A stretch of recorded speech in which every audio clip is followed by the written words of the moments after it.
हम अक्सर कहते हैं कि यहाँ के सम्राट के हरम में 3000 सुंदरियां होती हैं जो सभी सांसारिक सुखों का आनंद लेते हैं। क्या गहरे महल में फंसी हुई महिलाएं वास्तव में सुखी और खुशहाल जीवन जीती हैं? तुम एक नई आई हुई शूनू हो, नाम है सु वानवान। 15 वर्ष की उम्र में तुम भविष्य के सपनों को दिल में लिए चैन की कतार में खड़ी थी, एक भव्य दावत में शामिल होने की कल्पना करते हुए सोच रही थी कि शायद उस व्यक्ति से मिल सको जो तुम्हारे साथ तारों का आनंद ले सके। जब सम्राट ने तुम्हें चुना, उसी क्षण से भाग्य का पहिया घूमने लगा।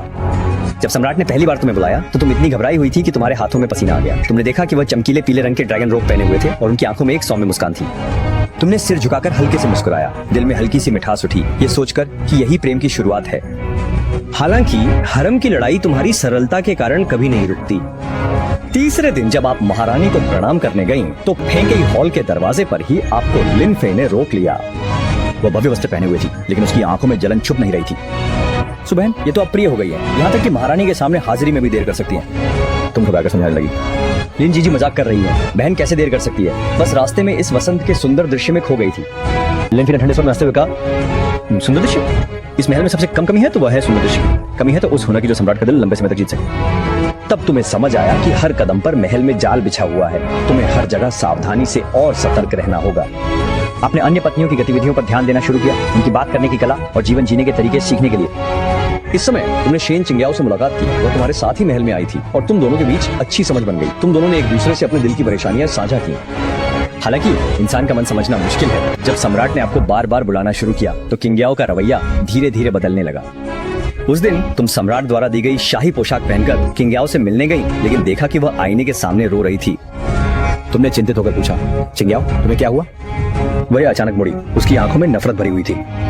सु वानवान, तुम मेरे सम्राट को क्यों छीन रही हो? मैं बचपन से ही महारानी बनने का सपना देखती थी, पूरे साम्राज्य की माँ बनना चाहती थी, लेकिन तुमने सब कुछ छीन लिया।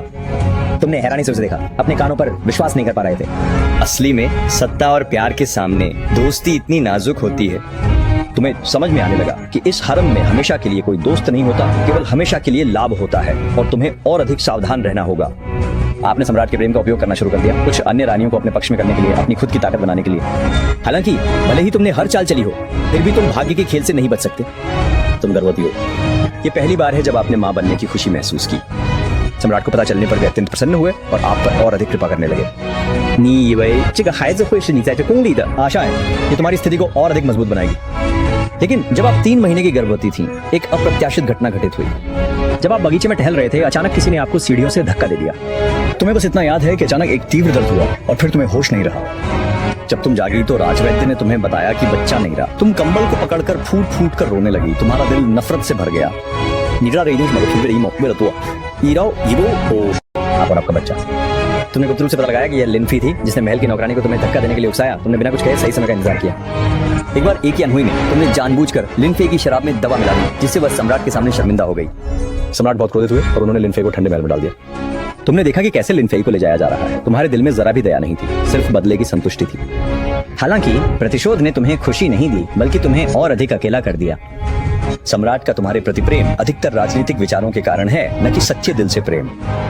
तुमने पाया कि वह हर एक रानी के प्रति कोमल और देखभाल करने वाला है, लेकिन वास्तव में किसी से प्यार नहीं किया। आप महल में आने से पहले के जीवन को याद करने लगे हैं, लेकिन आप पहले ही इस महल की दलदल में फंस चुके हैं, जिससे बाहर निकलना असंभव है। समय के साथ तुम्हारी हौकू में स्थिति और भी ऊंची होती गई। आपके पास शानदार महल है, अनगिनत नौकर हैं, लेकिन आप हर दिन षड्यंत्रों में उलझे रहते हैं, जिससे आप शारीरिक और मानसिक रूप से थक जाते हैं। एक दिन आप महल में एक बूढ़ी दासी से मिले, जो पहले सम्राट की एक पत्नी थी और अब कई वर्षों से उपेक्षित है।